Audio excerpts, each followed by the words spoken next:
In this video, I'm going to show you how you can easily create new repeating calendar event on an iPhone. Be sure to watch the video to the very end so you don't make any mistakes.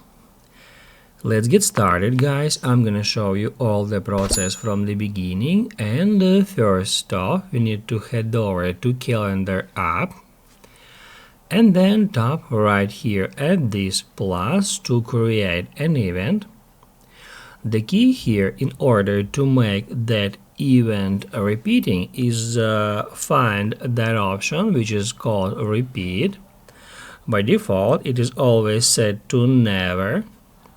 However, we can easily switch it to every day, every week, every 2 weeks, every month, every year, and also we can select custom, so we can change frequency, daily, weekly, monthly, or yearly, and then we can select every how much, in my case days, we would like that event to be repeated.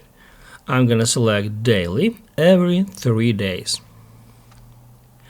And then, to save it, don't forget to tap Add.